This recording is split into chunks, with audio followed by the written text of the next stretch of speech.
Jumpa lagi bersama Kak Paska. Di video kali ini kita akan membahas tentang bagaimana menjadi seorang PNS, mulai dari seleksi administrasi sampai penetapan NIP dan dilantik menjadi PNS 100%. Nah, buat kamu yang tertarik ingin menjadi PNS, silahkan ditonton video ini sampai selesai.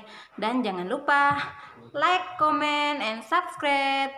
Dan tips lulus menjadi PNS mulai dari seleksi administrasi sampai melengkapi dokumen kelulusan.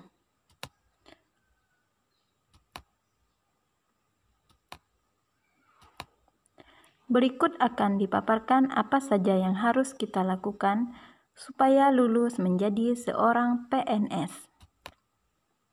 Ada beberapa hal penting yang perlu kita lakukan supaya lulus menjadi PNS. Yang pertama, pastikan Anda membaca pengumuman dengan teliti untuk melihat persyaratan dan formasi yang ada. Batas maksimal usia seorang pelamar adalah 35 tahun. Persiapkan segala persyaratan yang diperlukan, mulai dari surat lamaran dan dokumen penting serta dokumen pendukung lainnya.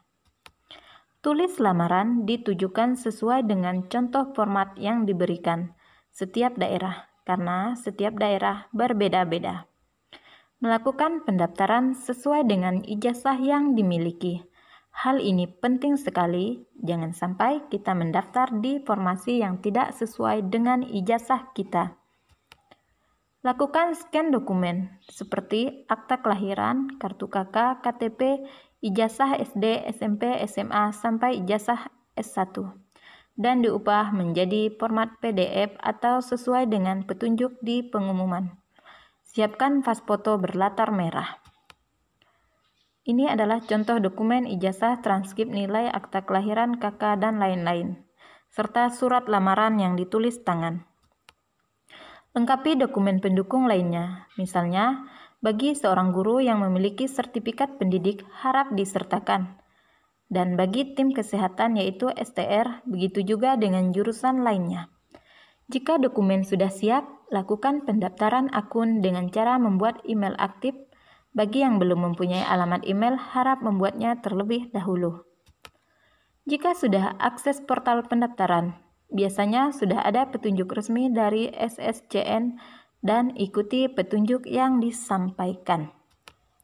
Jika sudah berhasil login, lakukan swafoto atau foto selfie dengan memegang KTP dan akun pendaftaran. Swafoto tersebut sebagai bukti sudah berhasil mengakses laman pendaftaran, kemudian lanjutkan login ke pendaftaran untuk menginput berkas. Isi data sesuai KTP dan ijazah, sesuai dengan yang diminta. Hati-hati dalam menginput data, jangan sampai salah. Pilih formasi yang dilamar, sertakan dokumen pendukung seperti surat lamaran, ijazah, KTP, KK, dan lain-lain. Perhatikan tanda bintang berwarna merah. Biasanya ada dokumen yang wajib diisi dan ada yang hanya sebagai pendukung. Dokumen pendukung berarti tidak wajib, misalnya bagi guru, ijazah, KTP, KK wajib dilampirkan, sedangkan sertifikat pendidik dilampirkan jika sudah ada. Jika sudah selesai menginput data dan lampiran, kita dapat melihat kembali data-data tersebut sebelum mengakhiri pendaftaran. Jangan terburu-buru mengakhiri pendaftaran dan mengirim pendaftaran, karena jika sudah terkirim dan kita sudah mengakhiri pendaftaran, kita tidak dapat meralat jika ada kekeliruan. Jika dirasa sudah mantap, kemudian tekan akhiri pendaftaran dan kirim pendaftaran. Jika sudah, kita tinggal menunggu pengumuman kelulusan administrasi. Biasanya 1 minggu atau 2 minggu setelah pendaftaran ditutup. Apa yang harus kita lakukan selanjutnya? Nah, sambil menunggu hasil seleksi administrasi, kita dapat mempersiapkan diri mencari bahan pembelajaran dan belajar lebih giat sambil berdoa dan berusaha, menguasai bahan yang ada dan juga mengingat kembali pelajaran sesuai dengan jurusan kita masing-masing. Yang kedua, mencari sumber dari berbagai media, baik media cetak maupun media elektronik. Latihan mengerjakan soal-soal CPNS sebelumnya.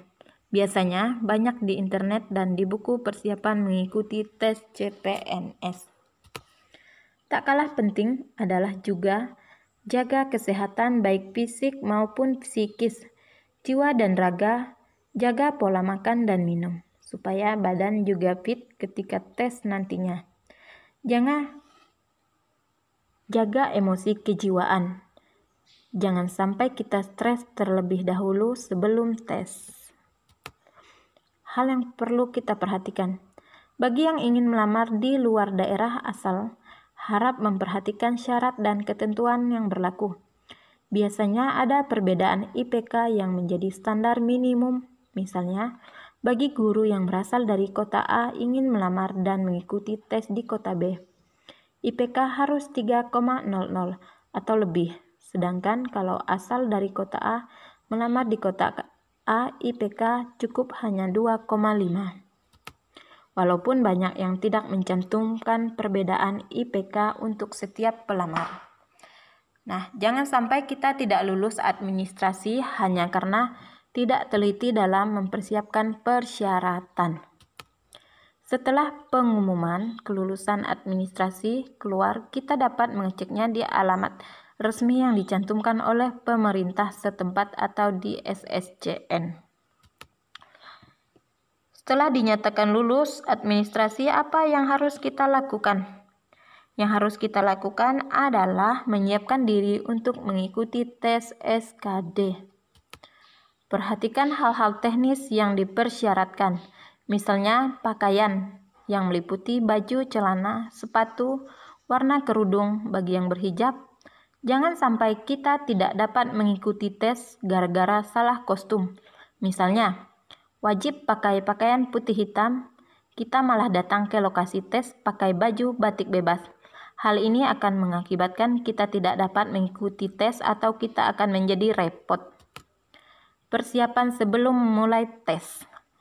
Pastikan Anda sudah makan dan minum yang cukup serta tidur yang cukup. Jangan sampai mah Anda kambuh pada saat tes atau Anda dehidrasi karena kurang cairan atau mengantuk karena kurang tidur, karena hal ini akan sangat mengganggu konsentrasi Anda. Makan yang cukup, sarapan, makan dan minum yang cukup. Minumlah air putih secukupnya, jangan sampai kelebihan, karena dapat membuat perut kembung. Tak kalah penting, pergilah ke toilet sebelum tes dimulai, karena jika sudah dimulai, Anda tidak akan sempat lagi ke toilet. Jangan sampai Anda kebelet pipis atau kebelet yang lainnya. Ini akan sangat mengganggu. Jika semuanya sudah dilakukan, tenangkan pikiran ketika memasuki area tes. Lakukan registrasi karena biasanya ada pengecekan data lagi oleh panitia. Pastikan Anda membawa kartu peserta ujian yang asli dan sudah disahkan oleh panitia. Dan Anda membawa KTP. Jangan membawa barang-barang yang dilarang. Jika sudah memasuki ruangan, ikuti petunjuk dari panitia. Tenangkan pikiran, berdoalah, dan jika sudah dipersilahkan mengerjakan, segeralah mengerjakan soal yang ada. Perhatian, Anda memiliki waktu sebanyak 90 menit untuk mengerjakan 100 soal.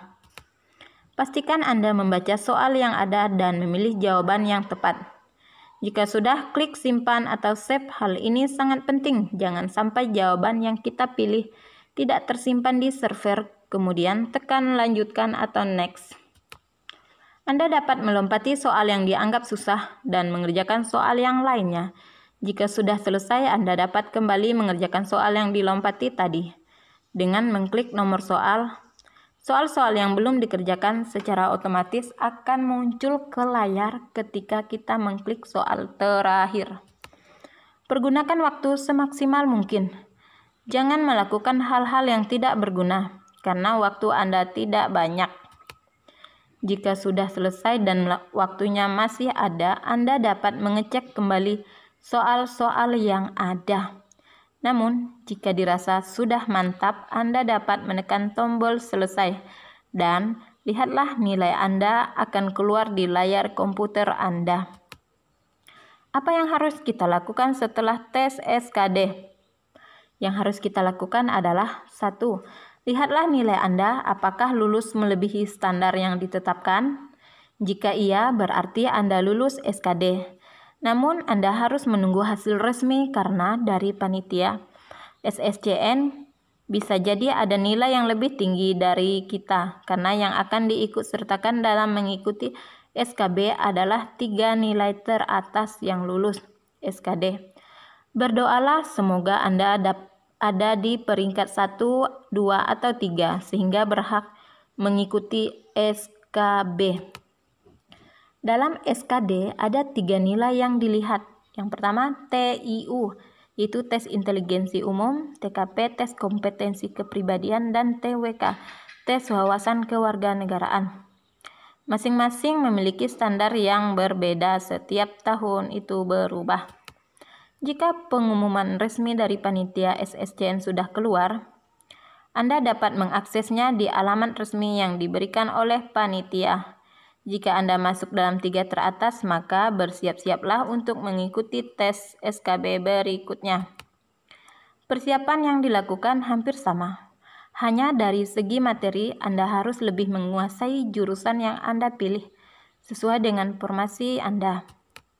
Nilai akhir yang akan diambil dan dinyatakan lulus menjadi CPNS atau PNS adalah orang yang menduduki peringkat pertama, yaitu nilai tertinggi setelah digabung hasil SKD dan SKB. Penjumlahan nilai tahun-tahun yang lalu, yakni 40% diambil dari SKD dan 60% diambil dari SKB. Di sini poin SKB lebih tinggi dari SKD. Dan jika nilai Anda lebih tinggi dari rekan-rekan Anda, bersiap-siaplah untuk melengkapi persyaratan selanjutnya. Karena masih ada lagi yang harus kita lakukan setelah dinyatakan lulus. Apakah itu? Yang pertama, persiapkan SKCK atau Surat Keterangan Kelakuan Baik dari Kepolisian. Yang kedua, persiapkan surat kesehatan dari dokter. Ketiga, persiapkan surat bebas narkoba.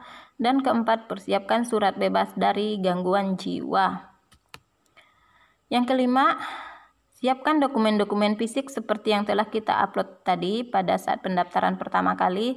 Ini sebagai syarat penetapan NIP. Membuat surat permohonan penetapan NIP, contoh format penulisan disiapkan oleh BKD masing-masing daerah. Setelah NIP keluar, selamat Anda diangkat menjadi CPNS dan SK Anda keluar. Ingat, masa CPNS adalah 1 tahun. Jika Anda melanggar ketentuan yang berlaku, status PNS bisa gagal. Selama CPNS, Anda bekerja di instansi yang telah Anda lamar tersebut. Bekerjalah dengan baik, lakukan yang terbaik karena kepala instansi tempat Anda bekerja ikut ambil bagian dalam memberikan nilai prajabatan. Ini contoh kegiatan prajabatan yang pernah Kakak ikuti. Kemudian Anda mengikuti prajabatan yang dilakukan sesuai dengan jadwal masing-masing daerah. Setelah itu Anda dilantik atau disumpah menjadi pegawai negeri. Dan Anda pun resmi menjadi seorang PNS.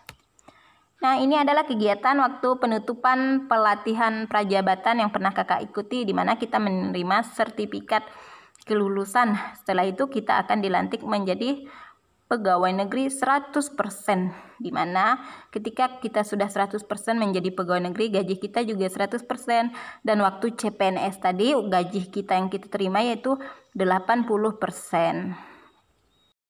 Nah, tadi udah dijelaskan apa saja yang harus kita lakukan supaya bisa menjadi seorang PNS, mulai dari seleksi administrasi sampai penetapan NIP dan sampai dilantik menjadi PNS 100%.